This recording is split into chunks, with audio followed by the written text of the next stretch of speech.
आता बघूयात मुंबई पुण्यातल्या टॉप 9 बातम्या।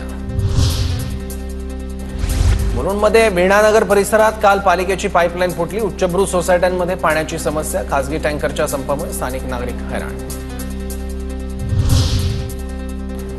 बोरिवली चर्चगेट लोकलमधील एसी बंद असल्याने प्रवासी उकाड्याने हैराण। 2-3 वेळा तक्रार करूनही रेल्वेकडून कारवाई नाही। मुंबईवरील पाणी कपातीचं संकट दूर। वैतरणा धरणातून 86,000 दशलक्ष लिटर तर भातसा धरणातून 1,13,000 दशलक्ष लिटर राखीव पाणी साठा देण्यास सरकारची मंजुरी। मुंबईतील पाणी टंचाईमुळे खासगी टँकर्स, विहिरी, बोरवेल महापालिका ताब्यात घेणार। महापालिकेने आपत्ती व्यवस्थापन कायद्याचा उगारला बडगा। टँकर चालकांच्या संपावर महापालिकेचा तोडगा। मुंबई विद्यापीठातील विद्यार्थी आणि कर्मचाऱ्यांच्या अडचणींवरून सिनेट सदस्य आक्रमक। विविध मागण्यांसाठी सिनेट सदस्यांचं उद्या आंदोलन। कलिना कॅम्पसमध्ये धरणे आंदोलन करणार।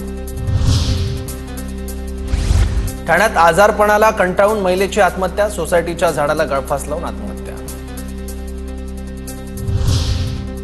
यंदाच्या उन्हाळ्यात पुण्यात पाणी कपात होणार नाही। खडकवासला धरणात मुबलक पाणीसाठा असल्यानं पुणेकरांची चिंता टळली। पुरंदर विमानतळासंदर्भात चर्चा करण्यासाठी आलेल्या अधिकाऱ्यांकडे पारगाव ग्रामस्थांनी फिरवली पाठ। प्रशासनाविरोधात ग्रामस्थांनी उत्स्फूर्तपणे गाव ठेवलं बंद। विमानतळ बाधित गावांचा पुरंदर विमानतळाला विरोध कायम।